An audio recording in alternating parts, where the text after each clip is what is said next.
बिस्मिल्लाहिर्रहमानिर्रहीम अस्सलाम वालेकुम। तो स्टूडेंट्स, हमारे पास सब्जेक्ट है जी मैकेनिक्स का, और आज हम इसमें जिस टॉपिक पर बात करेंगे वो आपके पास है जी elastic fluid in one dimension. Last lecture में हम लोगों ने इलास्टिक फ्लूइड के बारे में बात की थी, और आज हम बात करेंगे in elastic fluid in one dimension. बिस्मिल्लाहिर्रहमानिर्रहीम अस्सलाम वालेकुम। मैकेनिक्स 251 हमारे पास कोर्स कोड है, और इसमें आज हम बात करेंगे in elastic fluid in one dimension. इससे लास्ट लेक्चर में हम लोगों ने बात किया था elastic fluid in one dimension. आज हम बात करेंगे elastic fluid in one dimension. तो इन इलास्टिक फ्लूइड आपके पास क्या होता है जी, कि ऐसा फ्लूइड जिसमें आपका जो काइनेटिक एनर्जी है वो आपका कंजर्व्ड ना रहे। तो इसका मतलब ये भी आपके पास क्या होगा, एक फ्लूइड होगा। और किस किस्म का फ्लूइड होगा, जिसमें आपके पास जो kinetic energy of the system होगी वो आपके पास क्या होगा, नॉट कंजर्व्ड। नॉट कंजर्व्ड होने का मतलब ये है कि आपका जो काइनेटिक एनर्जी है वो आपका सेम नहीं रहेगा, बिफोर एंड आफ्टर द क्लूजन। ठीक है जी। तो इस तरह का जो क्लूजन आपके पास होता है वो आपके पास फिर क्या होता है, इनइलास्टिक क्लूजन। तो फिर इसकी डेफिनेशन क्या बनेगी, the क्लूजन in which kinetic energy is not conserved is called inelastic क्लूजन। ठीक है जी। अब अगर आपकी वो जो काइनेटिक एनर्जी है अगर वो कंजर्व्ड नहीं है, तो फिर आपकी जो काइनेटिक एनर्जी है वो क्या हो जाएगी, डेसिपेट हो जाएगी। क्या हो जाएगी, वो डेसिपेट हो जाएगी इन्वायरमेंट में या आपके सराउंडिंग में। वो जो एनर्जी वो डेसिपेट हो जाएगी किस फॉर्म में, इन द फॉर्म ऑफ हीट और साउंड। यानी कि अगर आपके पास वो इनइलास्टिक क्लूजन है तो ड्यूरिंग द इनइलास्टिक क्लूजन आपकी जो काइनेटिक एनर्जी है वो कंजर्व्ड नहीं है। इसका मतलब ये कि आपकी जो काइनेटिक एनर्जी है वो एक जैसा नहीं है, या वो सेम नहीं है, या काइनेटिक एनर्जी जो है वो कांस्टेंट नहीं है। अगर आपकी जो काइनेटिक एनर्जी है अगर वो कांस्टेंट नहीं है तो इसका मतलब ये कि आपकी जो एनर्जी है वो क्या होगी है, डेसिपेट होगी है। और वह किस फॉर्म में डेसिपेट होगी, in the form of heat और in the form of sound energy. In the form of heat और in the form of sound energy क्या होगा, आपका वो जो काइनेटिक एनर्जी है वो आपका डेसिपेट हो जाएगा। ठीक है जी। तो यहाँ पर हम कंसीडर करेंगे कि लेट हमारे पास क्या है जी, एक बुलेट है, बुलेट आपके पास है, और एक आपके पास क्या है जी, ब्लॉक है। एक आपके पास क्या है, बुलेट है, और यहाँ पर एक आपके पास क्या है, ब्लॉक है। ठीक है जी। तो यहाँ पर हम ये कंसिडर करेंगे कि आपके पास जो बुलेट का जो मैस है क्या है जी, मैस ऑफ बुलेट वो आपके पास हो जाएगा m1, और जो आपके पास मैस ऑफ ब्लॉक होगा उसको हम कंसिडर करेंगे m2 कंसिडर करेंगे। ठीक है जी। और इनकी जो वेलोसिटीज़ आपके पास है ना, जो बुलेट का मैस है उसकी जो वेलोसिटी आपके पास है वो u1 है, और जो मैस ऑफ द ब्लॉक है उसकी वेलोसिटी आपके पास क्या है, u2 है। ठीक है जी। बोथ आर मूविंग, दोनों क्या है, मूव कर रहे हैं और आपस में क्या कर रहे हैं, कोलाइड कर रहे हैं। और जब वो कोलाइड करेंगे तो क्या करेंगे, वो किसी ना किसी वेलोसिटी v के साथ वो क्या कर रहे होंगे, मूव कर रहे होंगे। ठीक है जी। तो अब अगर हम यहाँ पर law of conservation of energy को अप्लाई करें या law of conservation of momentum को अप्लाई करें तो आपके पास वो क्या बनेगा, यहाँ पर लिख लें जी, by applying law of conservation of momentum. ठीक है जी। By applying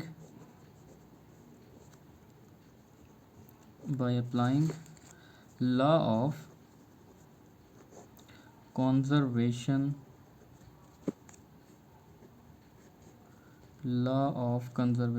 of momentum।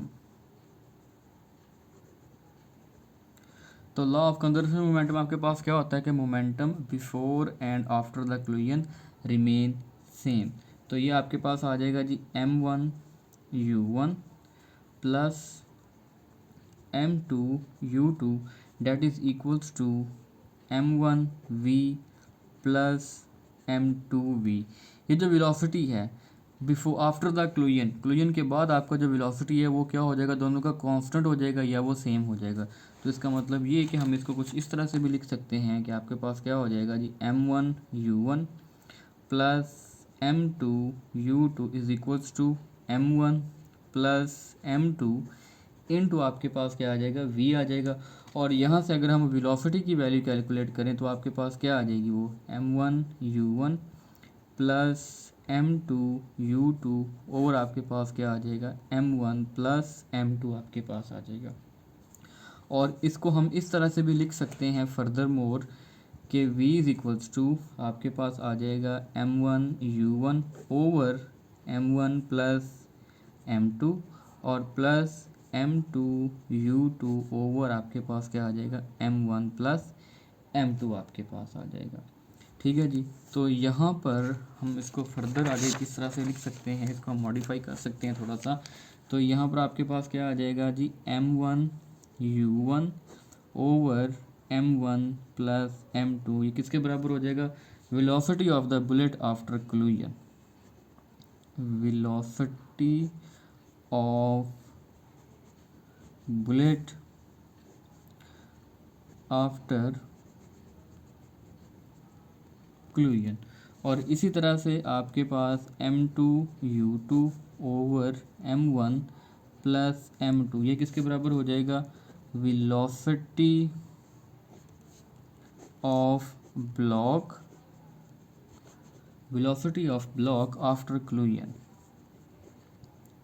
After collision. Okay जी, now we consider that block is at rest. हम लेट कर लेते हैं कि आपका जो ब्लॉक है, ब्लॉक इज एट रेस्ट। तो अगर आपका वो जो ब्लॉक है अगर वो रेस्ट पर होगा तो इसका मतलब ये है कि आपके पास जो u2 क्या हो जाएगा, वो ज़ीरो हो जाएगा। तो फिर इसका जो वेलोसिटी का रिलेशन आपके पास क्या बनेगा, that will become m1u1 over आपके पास क्या आ जाएगा, m1 प्लस m2 आपके पास आ जाएगा। इफ़ यहाँ पे हम ये कंसिडर करते हैं कि आपका जो m1 है वो क्या हो जाए, इज़ ग्रेटर, इज़ ग्रेटर, यानी कि आपका जो m1 है वो ग्रेटर हो जाए, then the system, then the system, then the system will move with larger velocity, will move with larger velocity। आपका जो सिस्टम है वो लार्जर वेलोसिटी के साथ मूव करना शुरू कर देगा। डैट मीन आपके पास क्या हो जाएगा जी, m1u1 plus m2u2 is equals to m1 plus m2 into v आपके पास आ जाएगा। और यहाँ पर हम कंसिडर करते हैं कि आपका जो m1 प्लस m2 है वो एक कैपिटल m के बराबर है। तो फिर अबाव इक्वेशन आपके पास ओके जी। तो यहाँ पर आपके पास फिर क्या हो जाएगा कि आपका जो m1 plus m2 capital m के बराबर हो जाएगा। और उसको जब हम अबाव इक्वेशन में पुट करेंगे यहाँ पर तो आपके पास क्या बन जाएगा, m1u1 plus m2u2 is equals to mv के बराबर बन जाएगा। ठीक है जी। तो इसका मतलब ये है कि both will move with velocity v1 and v2। तो बोथ यानी कि आपका जो बुलेट होगा और आपका जो ब्लॉक होगा, both will move with velocity u1 and u2। तो दोनों जो है वो इन वेलोसिटी के साथ क्या करेंगे, मूव करना शुरू कर देंगे। इसका मतलब ये हुआ कि लेट्स सपोज कि अगर आपके पास किसी जगह पर एक एक्सप्लॉयड होता है, यानी कि कोई धमाका होता है, ठीक है, और धमाके के बाद क्या होता है कि वहाँ पर जो पीसीज होंगे उसके वो डिफरेंट फ्रैगमेंट्स में हवा में इधर उधर उड़ना शुरू कर देंगे। लेट्स सपोज कि यहाँ पर कोई एक्सप्लोड हुआ है और एक्सप्लोड के नतीजे में वहाँ पर जो particles of the mass m होंगे वो आपके पास डिफरेंट डायरेक्शन में मूव करना शुरू कर देंगे। और हर पार्टिकल का जो मास हैगा वो अलग अलग होगा। लेट्स सपोज कि इसका मास आपके पास m1 है, इसका मास आपके पास m2 है और इसका जो मास आपके पास है वो क्या है, m3 है। अगर हम इन सारे के सारे मैसेज को कंबाइन करें तो आपके पास क्या हो जाएगा, m1 plus m2 plus m3 up to so on M N that will be equal to capital M. तो ये आपके पास क्या हो जाएगा, कैपिटल एम के बराबर हो जाएगा। सो आपके पास यहाँ पे क्या बन जाएगा, M V is equals to M one U one plus आपके पास क्या आ जाएगा, M two U two. Let हम ये कंसिडर करते हैं कि आपका जो वेलोसिटी है वो क्या है जी, ज़ीरो। तो इसका मतलब ये कि ये वाला फैक्टर आपके पास सारे का सारा ज़ीरो हो जाएगा। तो zero is equals to M one U one plus आपके पास आ जाएगा एम टू यू टू आपके पास आ जाएगा। ठीक है जी।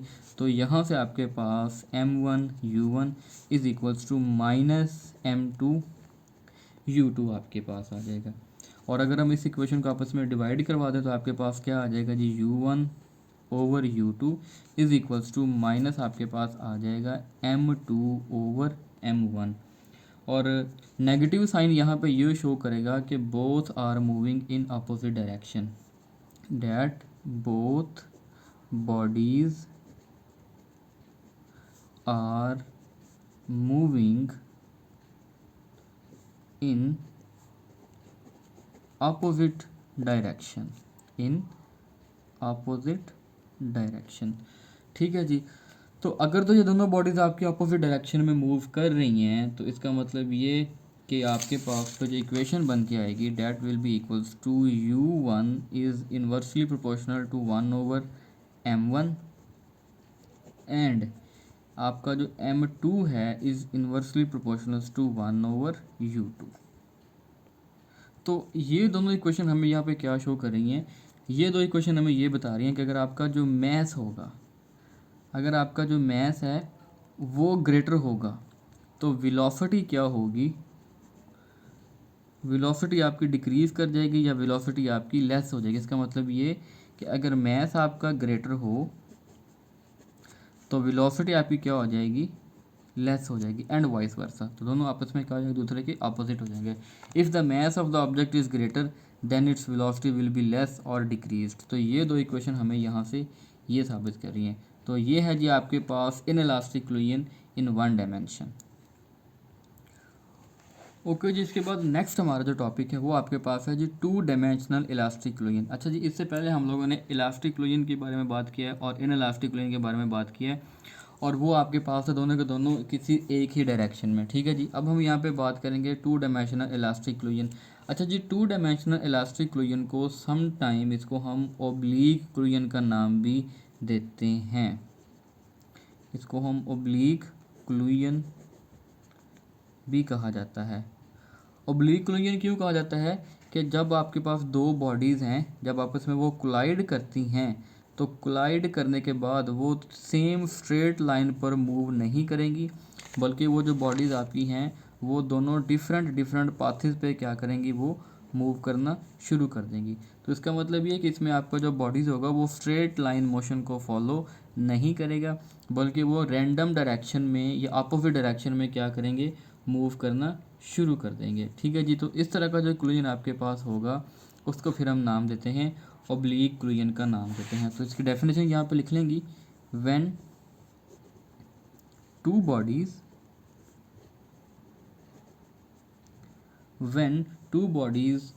collide and after collision, when two bodies collide and after collision they will not move in a straight line,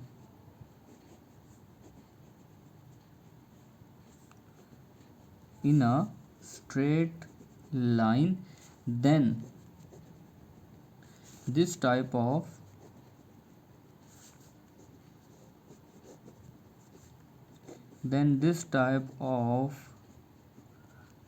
collision is known as or is called as oblique collision, oblique collision। इसका मतलब ये हुआ कि oblique collision आपके पास एक ऐसा collision होगा कि जिसमें आपकी जो बॉडीज़ हैं वो कोलाइड करने के बाद सेम स्ट्रेट लाइन मोशन को फॉलो नहीं करती, बल्कि वो किसी रैंडम डायरेक्शन में मूव करना शुरू कर देती हैं। तो फिर इसका मतलब ये हुआ कि ऑब्लिक कोलिजन में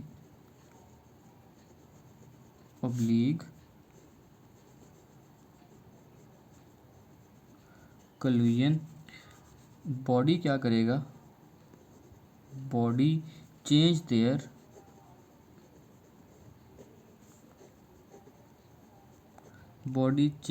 direction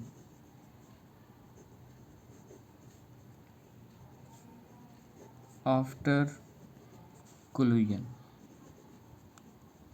the collision body will change their direction. तो यहाँ पर भी हम लेट करते हैं कि आपके पास एक ऑब्जेक्ट है या हमारे पास टू बॉडीज़ हैं। यहाँ पर हमारे पास क्या है जी, टू बॉडीज़ हैं जिसमें आपके पास फर्स्ट